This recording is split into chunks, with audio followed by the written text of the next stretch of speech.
The Foreign Ministry of Ecuador confirmed that the country ordered Wikileaks founder Julian Assange's internet to be cut. They say they did so after being pressured by the U.S. government. Wikileaks accuses Secretary of State John Kerry of demanding that the government of Ecuador carry out the action on the sidelines of a negotiation surrounding a separate deal. Assange says the U.S. government intervened to prevent any more damage to the Clinton campaign. Joining in on this conversation is Ian Tuttle. He's a fellow at the National Review Institute. Welcome, Ian. Thanks for having me. Now, the WikiLeaks material has been largely ignored by the corporate media. Let's clear up one thing before we delve into this. A CNN anchor recently went on air saying it was illegal for the network to access the WikiLeaks emails. Is there any truth to that?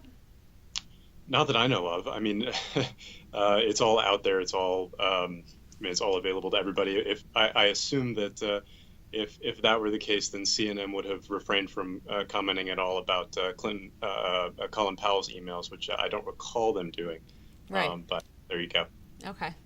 WikiLeaks, they laid out corruption connections between the State Department, the Clinton Foundation, her campaign, and her network of financial and corporate donors.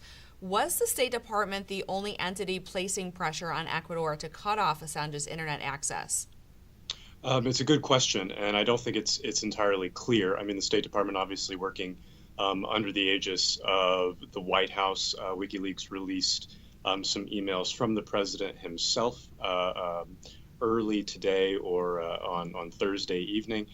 So, you know, it's possible that the White House knows that WikiLeaks has information that directly relates to the administration at the very highest level. But honestly, it's not terribly surprising. I mean, just given the nature of WikiLeaks activities going on years now, that the U.S. government would take the opportunity to do this. It's not terribly surprising to me, at least. And another thing, you know, the Clintons' Goldman Sachs speech transcripts were just released. Do we know if Wall Street also directly intervened?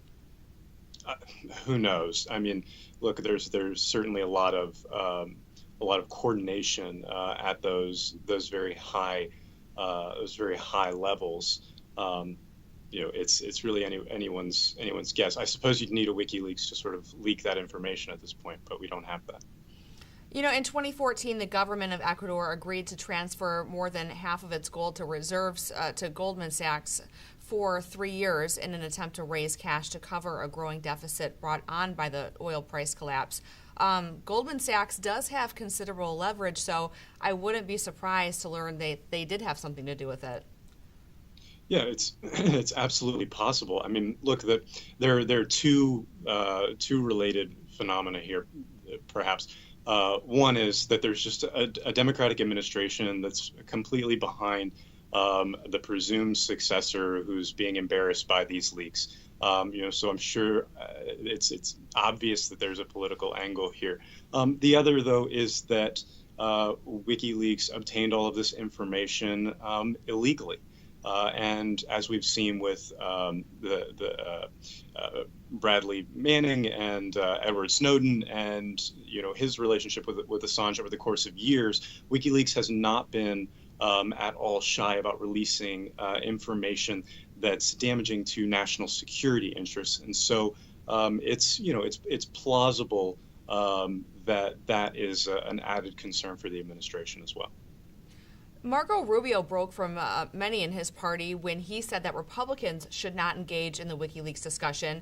Rubio said these leaks are an effort by a foreign government to interfere with our electoral process, and he said he won't indulge in it. But a lot of Republicans are using it as political ammo. Do you think Rubio has a point, or is WikiLeaks fair game? Well, I think he has a point, although I think it's somewhat short-sighted just in this regard. Yes, he's absolutely right. Again, you know, WikiLeaks has an agenda. Julian Assange is basically operating under the aegis of Russian intelligence, the best we know. I mean, so you have to be very, very cautious about using this information because it comes with serious caveats because of the source. But look, the information that we are getting does say serious things, make serious indictments of the leading presidential contender. So if, you know, assuming that people who are using the information sort of qualify it appropriately and are appropriately cautious, I think it can be in the public's interest to have this information talked about, discussed, and disseminated. And it could be in Rubio's best interest as well. I mean, he's saying it's the Democrats right now, but it could be the Republicans next month. You never know. And I think he's worried that his emails could come out at some point.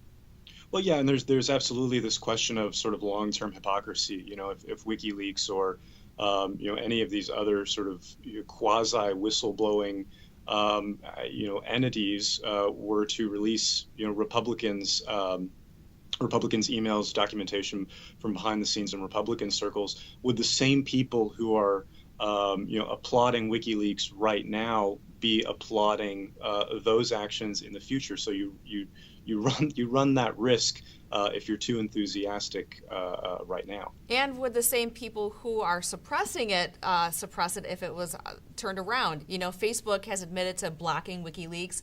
We've actually here at WHDT tried posting things about WikiLeaks on Twitter, and they wouldn't let us. The Podesta emails revealed the mainstream media is going out of their way to push the election in the favor of Clinton. But is social media, are you seeing this in social media? Are they trying to suppress it, do you think? A little bit. I mean, look, all of these, major corporations, major media enterprises are interested in. They're all run by the names that we know, and they have their own interests and agenda. So it wouldn't surprise me. I mean, the private ones are completely within their rights to do that. Is it necessarily in the public's interest? That's the question. After WikiLeaks began publishing emails, the Clinton spokesperson, Brian Fallon, tweeted, "WikiLeaks, you are a no media organization. You are a propaganda arm of the Russian government, running interference for their pet candidate, Trump." But so far, we haven't seen any proof that it is the Russian government, right? Has there anything come out that actually ties them directly? Well, I mean, we know that Julian Assange has very, very close relations with the Kremlin. We know that, of course, Edward Snowden, who's behind a good chunk of the information that WikiLeaks has obtained, is living in Moscow. While there's no sort of direct line, if you like, we don't have sort of a smoking gun for the Kremlin is releasing this information or sort of has its hands on this information, is putting it forward.